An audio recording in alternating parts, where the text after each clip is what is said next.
What's up everybody, it's Rob from Sage Tower Games, and we are back with another article about Unfathomable. Yes, this game is still being talked about on my channel, and I think it's a really cool looking game. So we got an article this week from Fantasy Flight talking about the actual game and how the game actually plays. So we're gonna go through this article a bit just to kind of see what how the game actually plays out. Let's see how it begins. Starting the voyage. At the beginning of the game, everybody chooses a card. Okay, they get a card. So you're either a human or hybrid. If you have only human loyalty cards, you win the game if the human objective is met. Hybrid. If the game ends before the human objective is met, you win the game, even if you have one or more human loyalty cards. So you basically are trying, you're the trader, you're the Cylon. So with this, you keep the cards hidden. You don't want to reveal that you're the trader. And the game is for the human players to get the SS Atlantica all the way to Boston. For the enemies, they have to get one of the resources to 0, or make the ship become 2 damage, or they run out of supply of deep ones. At the start of each player's turn, you receive 5 skill cards. They correspond to the skill sets on the character sheet. It can be used in a number of different ways. So we have over here, draws 3. Oh, so that's how many cards you draw. He draws 3 law skill cards and 2 will skill cards. Interesting. I did not know that was how that worked. Okay, so the different numbers you got there, that tells you what kind of cards you draw. Then you can perform 2 actions. So for instance, we can see over here True Grit. You can play it to perform 2 actions. So you can play 1 to get 2 actions out of it. And let's see, if Archer attacks a deep one but is not roll high enough, he and player could take combat training. Play during any attack to reroll a die.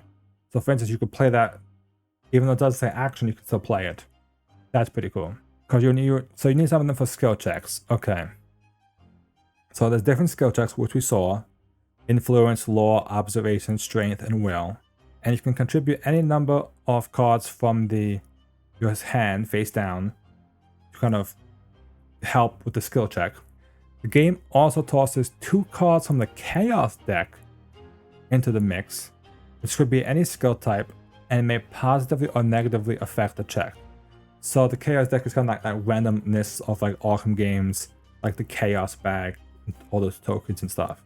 Once everything is revealed, anything that matches any skill card of the same type adds, while any card not of the supporting skill subtracts its value.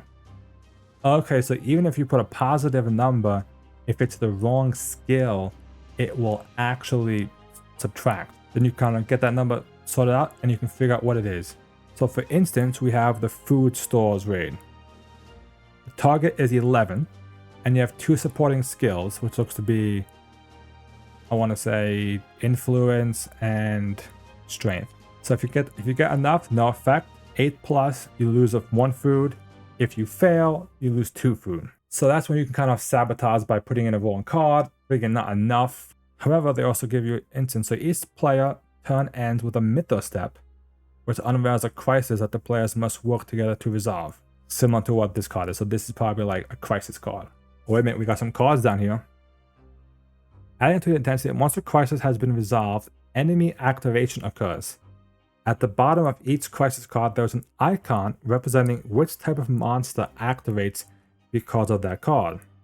For example, after resolving hull leak, water is rushing into one of the ship's compartments. You have a 9 target, a strength or observation. If you pass it, no effect. If you fail, the ship gets damaged. And that activates, looks like, deep ones. While food stores raid will activate Father Dagon. I'm assuming that's the Father Dagon symbol, that double-headed monstrosity. Activating deep ones will have them leap aboard the Atlantica, and any that are already on the ship will attack players and passengers in their space or advance inward. Activating Father Dagon spawns additional deep ones directly onto the ship, while activating Mother Hydra damages the ship directly.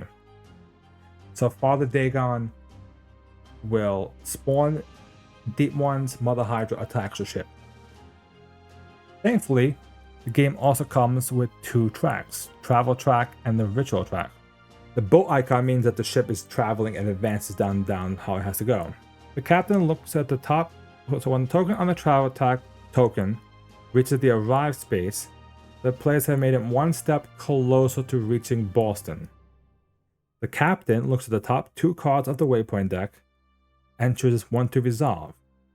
The resolved waypoint card stays in play, and the numbers on them represent the distance that Atlantica has traveled so far. Each one has a distance value from 2 to 4, and when the combined distance of all the cards equals 12 or more, the humans just need to get the travel token 1 more time to arrive. Do they have an example of the card? They don't, do they? Oh, is this one of the cards? That might be one of the cards, I guess. Because I'm looking like, why wouldn't you just pick the highest number every time? Right? So I'm assuming that these are the waypoint cards.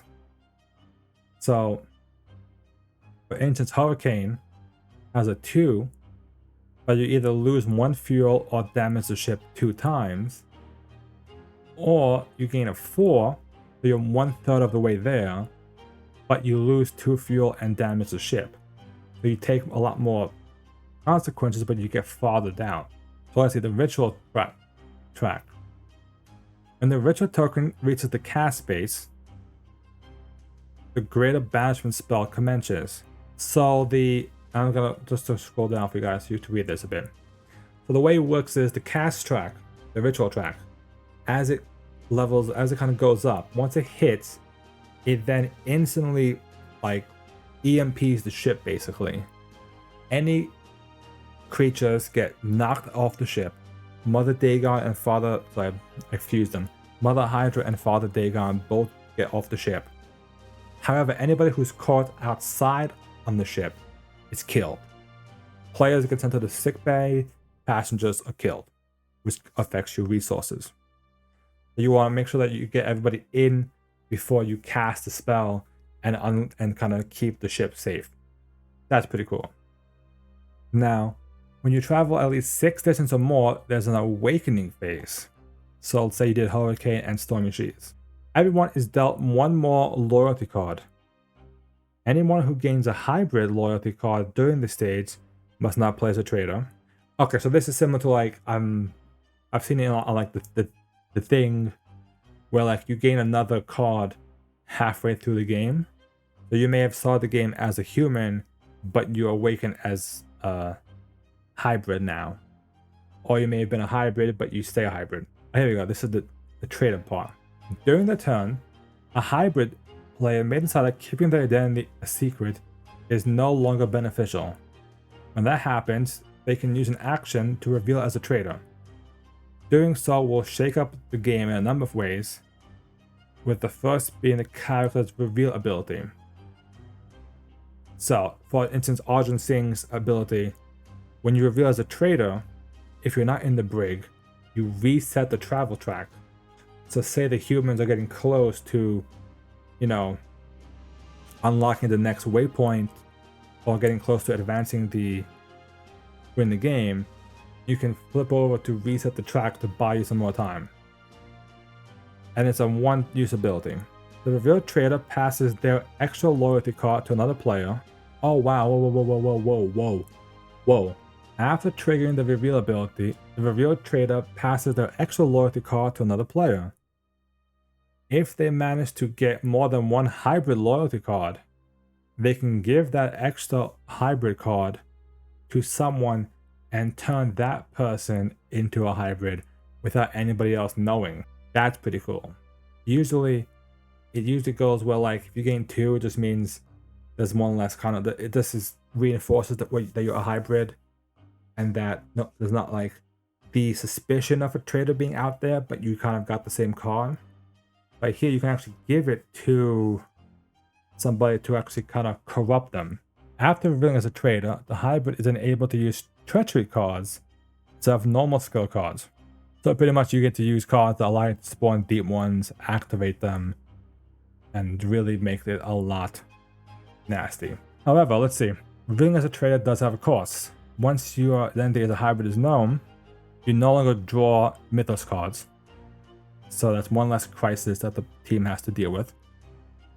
Also, you can only contribute a single card to the skill check, so you can't super tank a skill check. Players know that you'll try to sabotage it, so then they limit you to only one card.